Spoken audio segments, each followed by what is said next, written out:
Hey guys, Johnny here, back with another review. Yes, we're on a roll. We're gonna review the Van der Ven ShowTime that came out with Gvardiol and Camavinga somewhere. There he is. So with Van der Ven, I will say this off the bat. He is just like, I think his other cards do the same job. I think he does get extra stats here and there in like acceleration, but I think the other cards are about the same. If I'm being honest, if you don't have him, yeah, definitely he's a good card. I'm not gonna lie to you, he's a destroyer, good card. I think his other cards are build up and a defensive fullback. I'm not sure, but I think he does have a destroyer card as well as a player of the week. But yeah, so in terms of gameplay, I've played 15 games. He's got no goals. I don't expect him to get goals. But I will say, in terms of leveling, I definitely try to get the defending as high as possible. I think 14 is enough. You go 14. If you want him as an out and out center back, maybe push like 16. Yeah, I think 16 is probably the best. 16, and then maybe throw, I think I can 4 in defending, like this. You could use him like this, but I will say with you, if you do use him like this, his physical contact's on the low side. On the low side, he gets the pace, he gets the acceleration, but he's very good defensively. I'd say for the way he plays, surprisingly, this build's actually pretty good, if I'm being honest. I'll show you guys why. That's the only build I'd recommend that isn't one, but what isn't my build. I think there is another build as well. You can put 1 into dribbling to get the dribbling up to the 70s, and then you can put the rest in. You can put defending 14, aerial 8, I think, or 12. And then 4.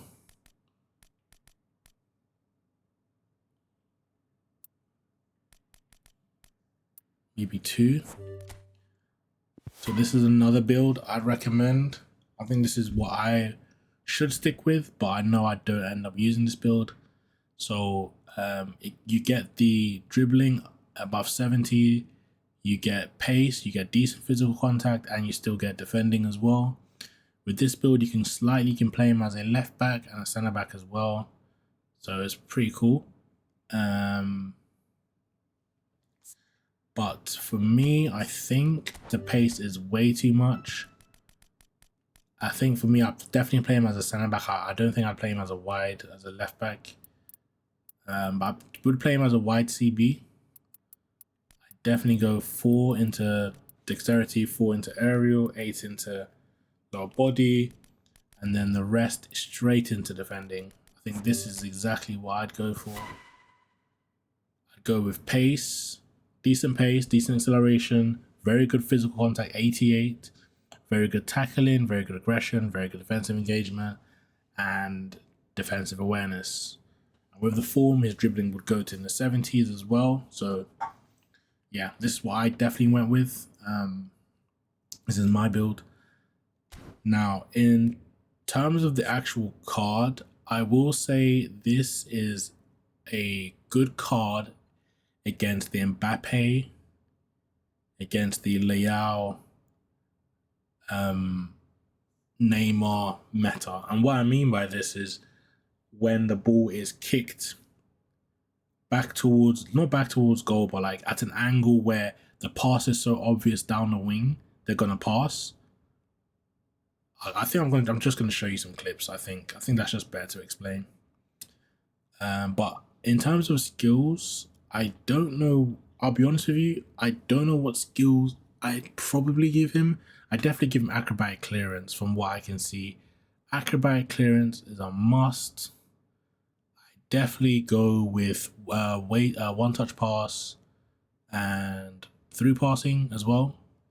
And then he's got rising shot, so you could add first time shot. Why not? But yeah, I think that's what I definitely go with. I think acrobatic clearance is a must for sure, and then one touch passes can be a benefit. But what acrobatic clearance is the only thing missing that I can think of. So yeah, I'm just gonna go into clips right now and show you some clips.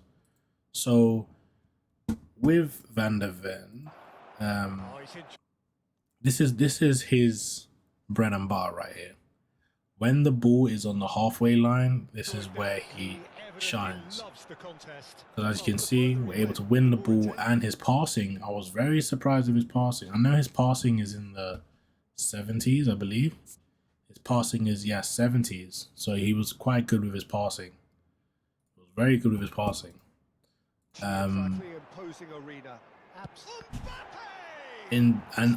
Another thing I forgot to mention is he is left-footed, so please play him on the left side. The amount of people I've seen play him on the right side when he does not have outside curler is crazy. I've seen some people play him on the right side. It doesn't make sense. Now, a benefit from playing on the left side is when you pass, which is, I'm going to show you an example here as well, is when you pass with your left-footed left back, your left-footed centre back, what happens is when he passes away from the attackers. So what happens is instead of passing this way, he passes this way. The ball curves this way to my right back, which you're going to be my right centre back, which you're going to see. As you can see, it allows my right centre back to position himself to receive the ball. As you can see, it goes backwards towards my centre back instead of going this way forward. So my centre back runs onto it, but this time my centre back just waits for the pass. So please put a left-footed centre back on the left side. And again, this is where he's like OP right here. Let's go back a bit. You see these passes right here? This is exactly what I was talking about. The Mbappe diagonal through ball stuff that people do, like they can clearly see I'm marking that pass, but they know for some reason the game lets that pass go through, which I still don't get to this day. I think for me, I think I deserve some respect, you know?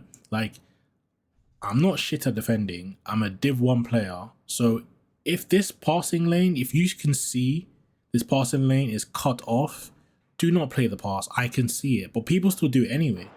So as you can see, look at this. I'm marking it. He still does the pass because he knows the game will somehow let the pass go through. But Van der Ven is always available to stop those diagonal through balls, which I've noticed.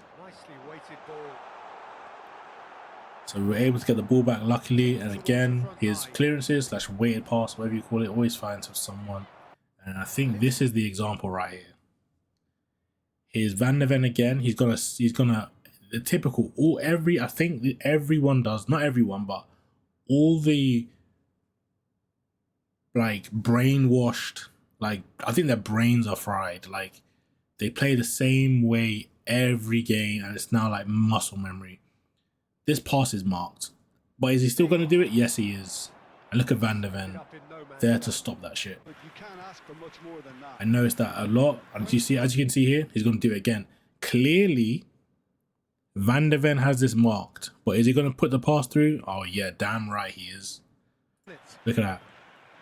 Van der Ven's there to stop that shit as well. And I will say as well, if you just go back a bit, and I think he excels in this counter. Like if he intercepts the ball, his next pass is on the counter. Like we're literally on the counter every time. Like look at that. Straight to Rodri, I'm on the counter. Again, We get the ball back, and with the left foot he has, able to, what do you do? On the counter again, he gets the ball rolling. So I did notice that. We win again. This is how I'd expect people to abuse his pace. With Van de Ven, he has 90 something pace I mentioned before. So if you look at his pace is 91, speed 91, acceleration. So I definitely recommend abusing that, because before the player can react to that, because I think most players always mark the passes, but they never expect me to just run from CB, from defense with my centre back, which is exactly what I do here. I run with Van de Ven, and because he's got decent passing with weighted pass, this pass still goes through. So you can see, still creates an attacking option for me. So definitely a good card. He's a good card. He's a very good card, but I do believe that his other cards do the same job. But with this one, you can add skills to him to make him as good as his player of the week, or if not better. But I think it does the same job. But for me, definitely as a wide CB. So if you play in a 3-back formation, again, which is kind of a conflict with Guardiola, because I play him as a more wide CB. So in a 3-back formation as well, he'd be really OP as the wide CB, in my opinion. Or even the middle as well, because they always do diagonal passes to the striker. So actually middle CB, I think he'd be crazy as the middle CB. And then you can run that.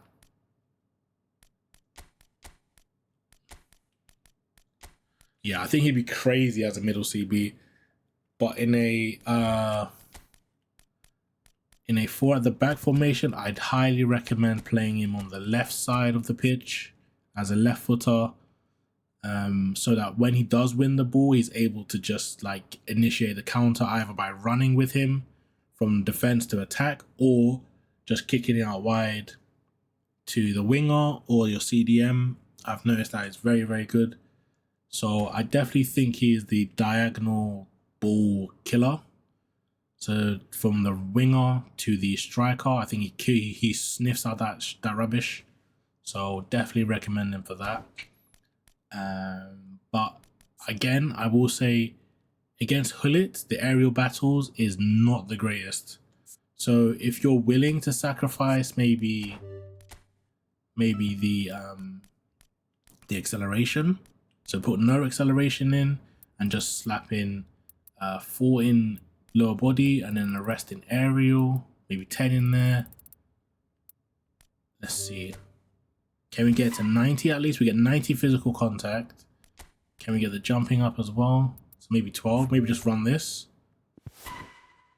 I think if you can sacrifice the acceleration and 1 defending, and run this, I think it might be better for you against the Hullets, because in the air he wins headers, don't get me wrong, but against the Hullets and the Van Bastens, I don't think he's beating them in the air if you do not level him this way. If you level him without physical contact and jumping, he's getting cooked in the air.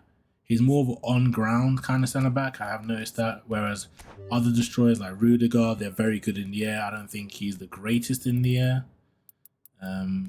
So I definitely would recommend something like that. But against the Mbappes, I think this build is more than enough to have Mbappe in your pocket, because Mbappe doesn't have that much physical contact. So, but definitely against the taller CBs, like taller strikers, you may struggle in the air, but that's only if your opponent notices that. So you should be fine with that. But definitely I'd recommend acrobatic clearance, because with acrobatic clearance, just in case the ball is ahead of him, you can clear it instead of heading it. So that'll be cool. Definitely one touch pass would be nice. Through passing would be nice, as you saw in the clips. Yeah. So if I had to give him a score at 10, I'd give him an 8 as well. I give him an 8 because, like I said, he's very effective against Mbappe's, Romario's, Owens, Neymar's. He's very effective against those kind of players. He would have been a 9 if I could keep this build and have more jumping. He could be easily like 9.9, but he doesn't have that, so we have to leave him as an 8. Whereas, as you can see, my Van Dijk has 99 physical contact and 93 jumping, and this guy doesn't lose headers to Hullet. Like, he doesn't lose headers, and even if I was in a position to lose a header to Hullet, because of the 99 physical contact, I just push Hullet out of the way. So if I'm not winning the ball, then no one's winning the ball kind of situation. So I definitely had to re-level my Van Dijk to stop the crosses to the strikers, or the lobbed passes to the strikers. So yeah, so that's the only downside to Van de Ven. But overall, very good CB. And also you could play him, like I mentioned before, you could play him as a left back to avoid those situations where you're one-on-one with Hullet in the air.